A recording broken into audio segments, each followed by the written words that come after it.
Prosseguindo no estudo de religiões antigas, religiões comparadas, estamos estudando o hinduísmo e agora vamos ao item 4 do material didático, como eles veem Jesus. O comentário diz, chamam-no de mestre ou avatar.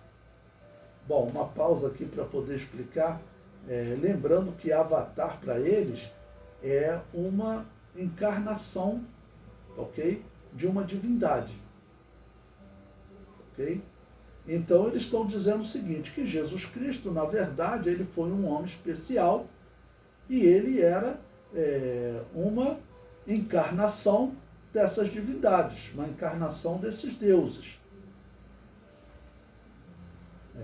Esse Deus que seria o Brahman, ou Brahma, como eles falam, ok? Ele encarnaria em diversos homens, de diversas maneiras, ok? E diz que Jesus seria um desses avatares. Então, o que aconteceu com isso? Aconteceu que os indianos também começaram a adorar Jesus. Então, na Índia, existem algumas igrejas que se dizem cristãs, mas, na verdade, são igrejas que elas adoram esse Jesus na visão hindu. É claro que eles vão pegar só as mensagens de Jesus, que fale assim de um cuidado do ser, ok? De pensar na vida eterna, mas ele não vai pegar nenhuma mensagem doutrinária, ok? Não vai pegar nenhuma mensagem doutrinária, porque se for pegar uma mensagem doutrinária, nós temos o exemplo da história do rico Lázaro, em que foi dito claramente, Jesus deixou claro que os mortos não voltam a este mundo. E na doutrina hindu, os mortos têm que voltar para eles se aperfeiçoarem. Ok? Então, existem correntes do hinduísmo que chamam Jesus de mestre. Se você chegar na Índia, tem que tomar cuidado. Você é cristão, seguidor de Jesus? Claro, talvez ele responda, mas na verdade é um hindu que acredita que Jesus é um avatar, acredita que Jesus é uma encarnação, né, da divindade Brahma. E prossegue. Dizem que Jesus seria uma encarnação de Vishnu, assim como Buda havia sido. Mas eles creem que sua morte não foi expiatória. Por quê? Na crença hindu, não tem esse pensamento de você substituir o pecado de outro. Ok?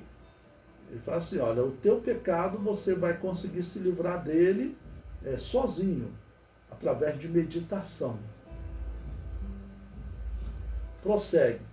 Para os hindus, Jesus também foi um iniciado na filosofia védica. Bom, agora veja que coisa interessante.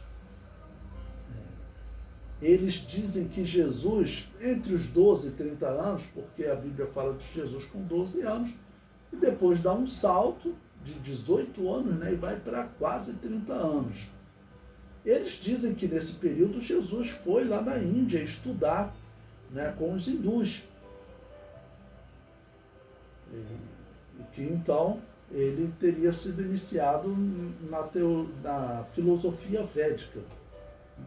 Mas é claro que isso não existe. Toda a história do Novo Testamento nos dá a entender que Jesus ele se tornou como o pai da família. José morreu, nós não sabemos quando, ok? E Jesus, como primogênito, ele tinha a responsabilidade de ajudar a sua mãe a criar os seus irmãos.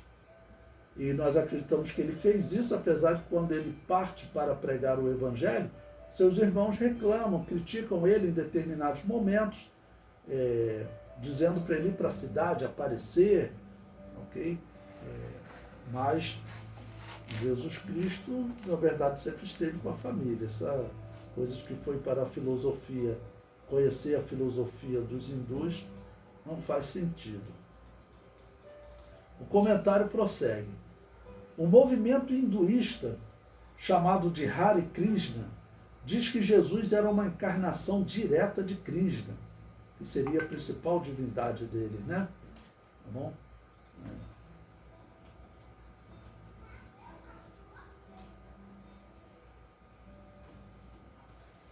E diz, né, que ele envia um mensageiro para cada povo, a fim de que nenhuma parte do mundo fique sem a sua mensagem. Você veja como isso combina, por exemplo, com o islamismo. O islamismo hoje, ele está participando, como participou lá no Monte Sinai, um culto que foi feito de todas essas religiões, né? Católicos e protestantes estiveram presentes. Nós temos que tomar cuidado, porque a Assembleia de Deus está participando também desses encontros. Você vê aí na internet, né? Não vou citar nome por questão de ética, mas o pastor da maior Assembleia de Deus do mundo, e talvez da maior, certamente da maior igreja pentecostal do mundo, ele já chama o Papa de Sua Santidade, significa que ele já está ligado a essa união de religiões. Tá bom? Então, essa atitude de chamar todos de alguma referência a essa divindade, olha, o teu Messias, no caso, ele é uma encarnação de Krishna, então vai fazer com que as pessoas se aproximem do hinduísmo. O islamismo, ele já diz que, não encarnação, mas que Jesus era um profeta e Buda também é o mesmo profeta. Eles dizem que Buda, ele é uma continuação de Jesus, e juntar com o hinduísmo, isso vai ter uma certa harmonia. Então, esse está sendo feito um trabalho para unir as religiões. E o hinduísmo talvez seja uma das principais, porque o hinduísmo, ele é pacifista, né? Ele defende a paz, defende a não violência. Vocês se lembram de um hindu muito famoso, que foi o Mahatma Gandhi, né? Tá bom? Gandhi, ele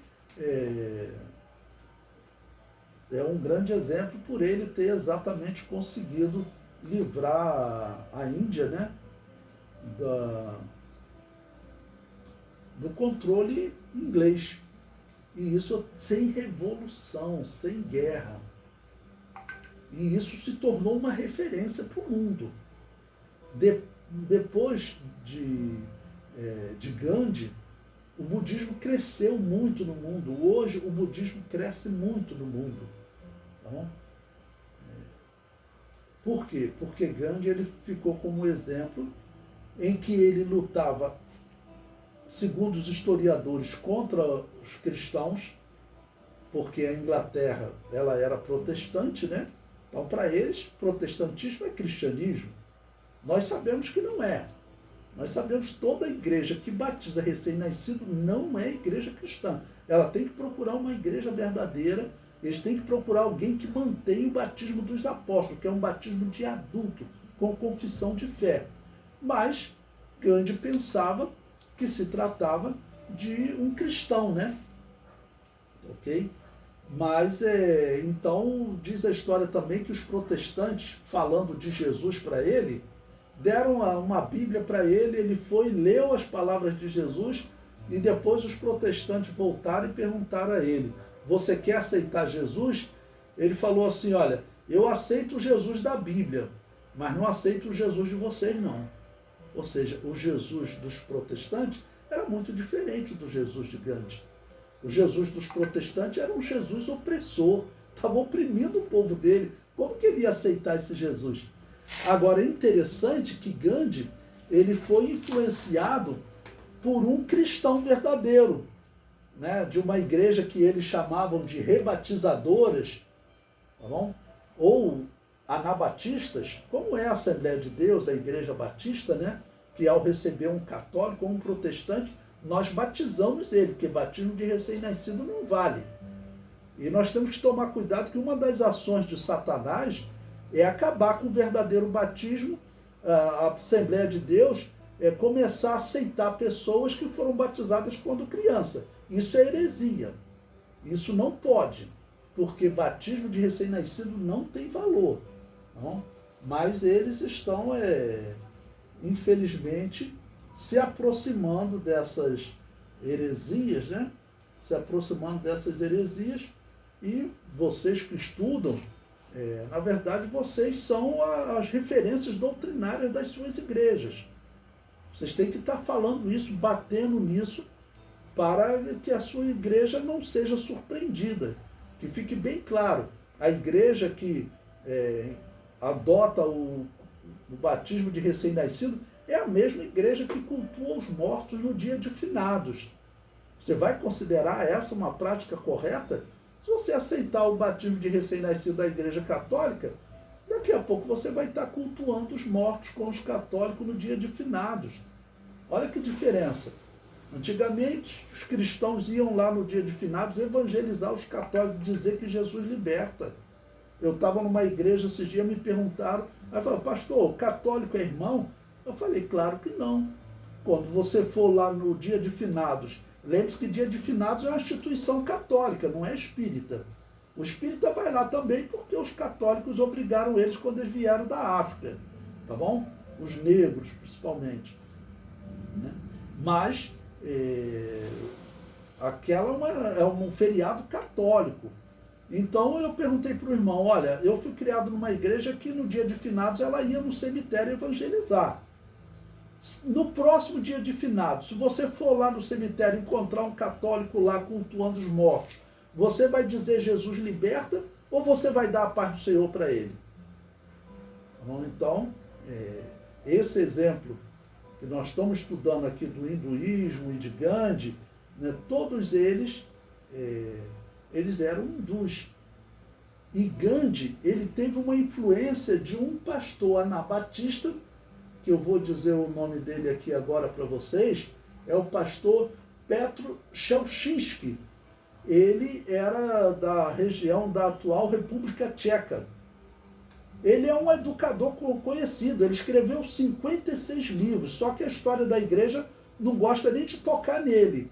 O único professor de história da igreja, pelo menos que eu conheço, né, que fala de Pedro Chelchinsky, sou eu.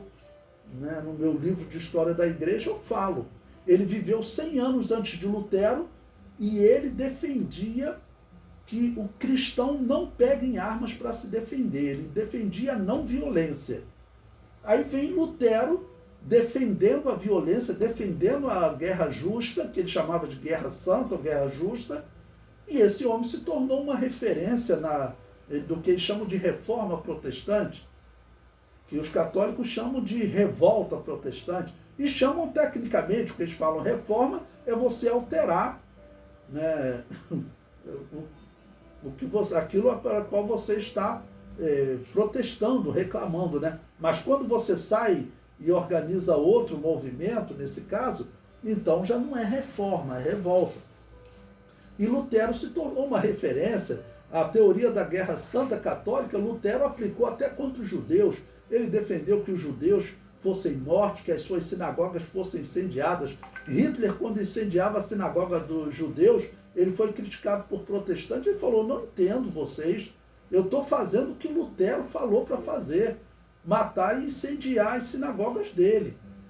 Então, esse homem violento, e Calvino, outro violento também, todos eles eram políticos religiosos, defendiam a teoria da guerra justa, a guerra santa. Calvino também matou pessoas, diversas pessoas, expulsou os anabatistas de Genebra. Então, essas pessoas se tornaram referência. Por quê? Porque, infelizmente, contam hoje a história do cristianismo, contam a história do catolicismo. Isso está errado. Eu, no meu curso de História da Igreja, eu conto a história do cristianismo. Eu nunca digo que a Igreja Católica é a Igreja Cristã. Eu digo que Constantino ele organizou uma instituição político-religiosa, nada de cristã. Tá ok? Pois bem, vamos ao próximo parágrafo aqui. Ele diz: dizem que João Batista e Jesus praticavam rituais hinduístas. Citam o batismo nas águas do Jordão, feito por João Batista e Jesus, como sendo um ritual hindu, como é feito ainda hoje, quando os peregrinos vão se banhar nas águas do Ganges para se purificar. Mas não eram só os hindus que faziam isso, né? A purificação, ela era comum em Israel, ela era comum no templo, ok? O negócio é que João Batista, como sacerdote, se retirou do templo, por algum motivo que nós desconhecemos. Certamente a ligação que nesse período eles estavam com a religião romana. E a política romana influenciava na vida dos sacerdotes.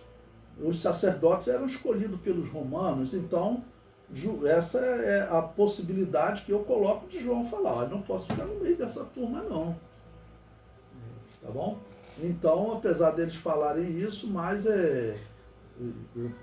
no Antigo Testamento também nós temos exemplos de purificação, e em outros povos também. Então, não faz sentido.